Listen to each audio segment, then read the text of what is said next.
Hello everyone, आप लोगों को स्वागत है हमारे यूट्यूब चैनल पे। आज हम लोग बात करेंगे सीटेट जो कि 7 जुलाई को होने वाला है, उसके परीक्षा के बारे में कि आप लोग क्या क्या गलतियां न करें। कुछ गलतियां होती हैं जिनसे कि बच्चे डिस्क्वालीफाई कर जाते हैं। आज हम लोग उसी गलतियों के बारे में बात करेंगे और ये हम आपको बताएंगे कि आप किस तरीका से उन गलतियों से बचेंगे तो आप परीक्षा को पास कर जाएंगे। चलिए हम आपको सबसे पहले बताते हैं कि जो आपकी परीक्षा है उसकी जो डेट है वो है 7 जुलाई। 7 जुलाई को आपका एग्जाम है। एग्जाम में जब आप जाइएगा तो आप इन गलतियों से बचिएगा तो आप अच्छे अंकों से पास हो जाइएगा। चलिए शुरू करते हैं हम अपना। सबसे पहले परीक्षा में आप क्या करिएगा कि टाइम मैनेजमेंट, आप अपना टाइम मैनेज करेंगे।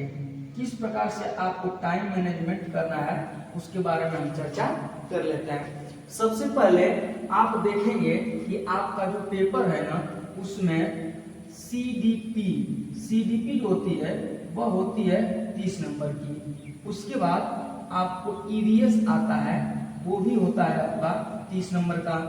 उसके बाद मैथ आती है जो कि आपको 30 नंबर की। ये 3 पेपर आपको 30-30 नंबर के 90 नंबर के हो गए। उसके बाद आपको लैंग्वेज वाले में आता है हिंदी, आपको लैंग्वेज में हिंदी, ये भी रहती है आपको 30 नंबर की। ये आपकी फर्स्ट लैंग्वेज आती है। सेकेंड लैंग्वेज में आपको चूज करना रहता है हिंदी या इंग्लिश, संस्कृत या इंग्लिश। संस्कृत या इंग्लिश आप चूज करते हैं तो संस्कृत भी आपकी आती है 30 नंबर की। यदि इंग्लिश चूज कर रहे हैं तो इंग्लिश भी आपकी आती है 30 नंबर की। 30-30 नंबर का आपका टोटल 150 क्वेश्चन होते हैं। 150 क्वेश्चन होते हैं और सभी सब्जेक्ट को 30-30 नंबर में डिस्ट्रीब्यूट किया गया है। ये दोनों ऑप्शनल होता है। आप जब ये फॉर्म भरे होंगे तो उसमें आपको पूछा होगा कि आप संस्कृत से देना चाहते हैं सेकंड लैंग्वेज या इंग्लिश से देना चाहते हैं। इनमें कोई एक आपको देना रहता है जिसका 30 नंबर मिलता है और 3 चौका 12, 120 नंबर यहाँ से और 30 नंबर यहाँ से। टोटल आपको 150 नंबर हो जाते हैं। तो अब टाइम मैनेजमेंट क्या करेंगे ना कि देखिए आप क्या करना है आपको कि बारी बारी से प्रश्नों को हल करना है। सबसे पहले आप सीडीपी के जो 30 प्रश्न होते हैं उसको अपने पेपर पे ये 30 नंबर को आपको टिक कर लेना है। 30 नंबर आपको टिक कर लेने हैं। ये टिक करने के बाद आप क्या करेंगे, इसमें जो आएगा उसको टिक कर लेंगे। जो प्रश्न आपको लगे कि नहीं इसको बाद में समझ लेंगे तो उस प्रश्न को आप मार्क या गोला कर लीजिएगा उसके ऊपर। और उसके लिए देखिएगा जब ये हो जाएंगे सभी तो बाद में करने का उसको रखिएगा। होता क्या है कि बच्चे सोचते हैं कि पहले हम पूरा का पूरा टिक कर लेंगे और फिर गोला करेंगे तो उसमें समय नहीं मिल पाती है और आपके टिक किए हुए प्रश्न छूट जाते हैं। जब आप 30 प्रश्न कर लोगे ना तो उसको OMR पर ले जा करके और पूरा काला कर लीजिएगा। उसके बाद आप ईवीएस के 30 प्रश्न उठाइएगा, इसको भी टिक करिएगा, इसका भी गोला बना लीजिएगा। इसी तरह से मैथ और हिंदी में भी ये इसलिए बताया जा रहा है कि बच्चे क्या करते हैं कि एक ही बार सोचते हैं कि हम 150 क्वेश्चन गोला कर लेंगे और जा करके गोला बैठ करके करेंगे टिक करने के बाद, लेकिन उसमें समय आपको नहीं मिल पाती है और आपका प्रश्न छूट जाता है। तो आप क्या करोगे, अब देखिए हिंदी और मैथ में जिन बच्चों की मैथ बहुत अच्छी है जिन बच्चों की मैथ बहुत अच्छी है वो कोशिश करेंगे कि हिंदी के पहले मैथ करें। यदि वो हिंदी के पहले मैथ कर रहे हैं तो उनके मैथ में अच्छे अंक आने के भरपूर चांस रहते हैं। जिन बच्चों की मैथ थोड़ी कमजोर है वो लोग क्या करेंगे कि यहाँ पे हिंदी को प्रेफरेंस देंगे और हिंदी का पहले कर लेंगे। होता क्या है कि हिंदी में थोड़ा सा समय लगता है, इसमें गद्यांश और पद्यांश। एक गद्यांश आता है और एक दो पद्यांश आता है, जिसको पढ़ करके और उसी में से 5-5 करके प्रश्न छांटने रहते हैं, जो कि थोड़ा सा समय लेता है। अर्थात जिनकी हिंदी काफी अच्छी है वो हिंदी को पहले करेंगे तो उनका प्लस पॉइंट रहेगा। जिनकी मैथ काफी अच्छी है वो लोग पहले मैथ करेंगे तो उनका मैथ प्लस पॉइंट रहेगा। यहाँ करने के बाद देखिए, अब आपका यहाँ से सबसे बड़ी जो गलती होती है वो शुरू होने वाली है। आप क्या करिएगा कि देखिए 1 से लेकर के 90 प्रश्न, 1 से लेकर के 90 प्रश्न जो सीडीपी, ईवीएस, मैथ, ये 90 क्वेश्चन होता है। यहाँ तक तो बच्चों को कोई दिक्कत नहीं होती है, यहाँ तक बच्चों को कोई दिक्कत नहीं होती है। 90 प्रश्न के बाद क्या होता है कि आपको देखना रहता है कि अपने एडमिट कार्ड को देखेंगे और अपने एडमिट कार्ड पे आप देखेंगे कि आपकी लैंग्वेज क्या है, आपने लैंग्वेज में क्या चुना है। जी, लैंग्वेज में आपने क्या चुना है। फर्स्ट लैंग्वेज यदि आप हिंदी चुने हैं, फर्स्ट लैंग्वेज यदि आप हिंदी चुने हैं तो आप हिंदी करेंगे 91 से 120। अगर फर्स्ट लैंग्वेज आपने हिंदी चुना है तो आप हिंदी करेंगे 91 से 120। यदि आपने सेकेंड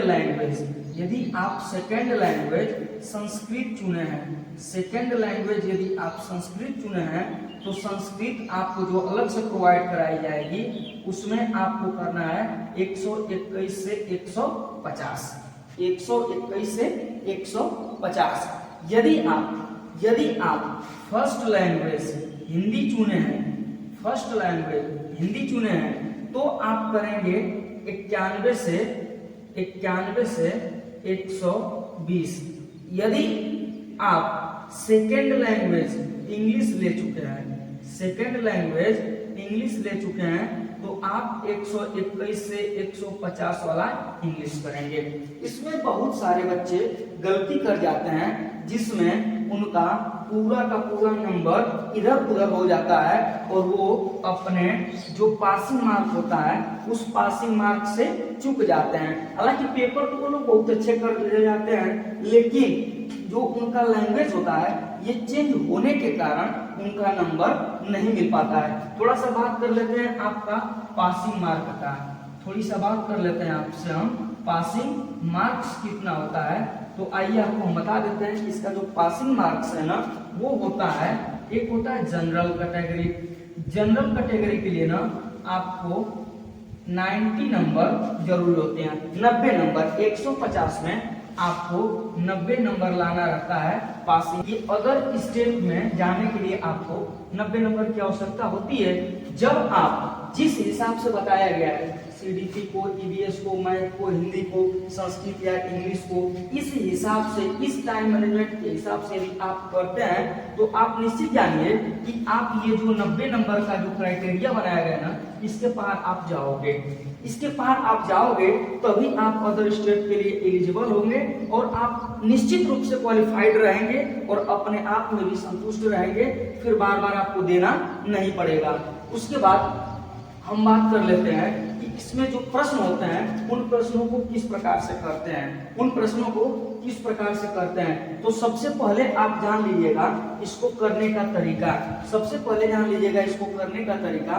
तो इसको करने का क्या तरीका होता है ना कि जो ये सीडीपी होती है ना, ये सीडीपी आप प्राइमरी लेवल पे ये देने जा रहे हैं। अभी तक हम आपको जो भी बताए हैं ना यह बताए हैं प्राइमरी लेवल 1 to 5 के लिए। तो आप ध्यान देंगे हमेशा जो भी आपके पास सीडीपी के क्वेश्चन होंगे, जो भी आपके पास सीडीपी के क्वेश्चन होंगे वह आपको कम से कम 10 से 12 साल के बच्चे से नीचे ही रहे।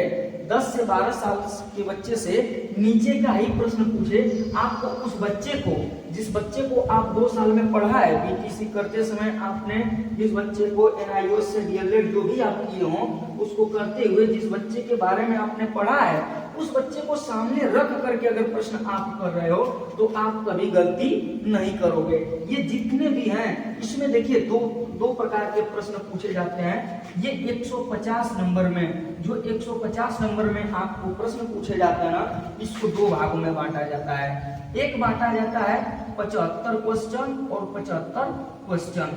75 क्वेश्चन जी 75 मार्क्स जो होते हैं, 75 क्वेश्चन के ये आपको आते हैं पेडागोजी से, और जो 75 होते हैं ये आते हैं आपको जो आपने पढ़ा है उस डायरेक्ट प्रश्न रहते हैं। ये पेडागोजी आता है और ये डायरेक्ट प्रश्न होता है।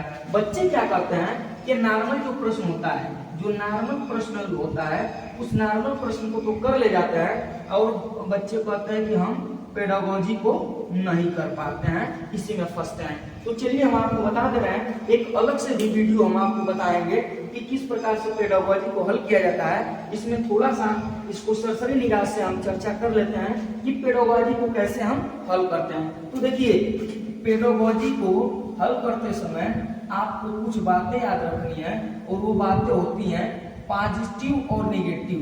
पॉजिटिव और नेगेटिव आपको हमेशा ध्यान देना है। सी-टेट का एग्जाम देते समय, सी-टेट के प्रश्न सॉल्व करते समय आपको हमेशा पॉजिटिव, सकारात्मक जो भी है उसमें जिस प्रकार का भी प्रश्न दिया है उस प्रश्न में आपको पॉजिटिव को ध्यान देना है, न कि नेगेटिव को। जिस भी प्रश्न के ऑप्शन में नेगेटिविटी की बात करता है, नकारात्मकता की बात करता है, वो बिल्कुल ही आपका प्रश्न गलत हो जाएगा, उसका ऑप्शन वो वाला गलत हो जाएगा। जिसमें आपको सकारात्मकता दिखाई देगी वही आपका क्या होगा, सही होगा। तो आपको हमेशा पॉजिटिव व्यू देखना है, निगेटिव व्यू वाला गलत माना जाएगा। इस प्रकार अच्छा कुछ प्रश्न ऐसे होते हैं जिन प्रश्नों के लास्ट में एक वर्ड दिया जाता है जिसका नाम है नहीं। हिंदी वर्जन में नहीं और अंग्रेजी में नॉट या नो। इसको आप एकदम सही तरीके से देखेंगे। इसमें भी बच्चे उलझ जाते हैं और प्रश्न पूछता है नहीं में और वो हाँ में जवाब दे करके चले आते हैं। प्रश्न पूछता है नॉट और नो में और उनको लगता है कि ये प्रश्न यस में पूछ रहा है और उसको वो गलत करके चले आते हैं। इस प्रकार ये जितनी भी बातें आपको बताई गई हैं, यदि इस प्रकार से आप अपना पेपर सॉल्व करते हो तो आपको इसमें क्वालिफाई करना ही करना है। इस प्रकार आप अपना टाइम मैनेजमेंट करिएगा, और अभी आपके पास 2-3 दिन 4 दिन का समय है जिसमें आप इस टाइम मैनेजमेंट को कर लीजिए। बस आज के लिए इतना। अगली वीडियो में हम आपको बता रहे हैं कि पॉजिटिव और नेगेटिव कौन कौन से वर्ड्स होते हैं जिनको हम ध्यान देंगे तो आप इस परीक्षा को क्वालिफाई कर जाएंगे। जल्द ही उस वीडियो को हम बना के डाल रहे हैं। थैंक्स।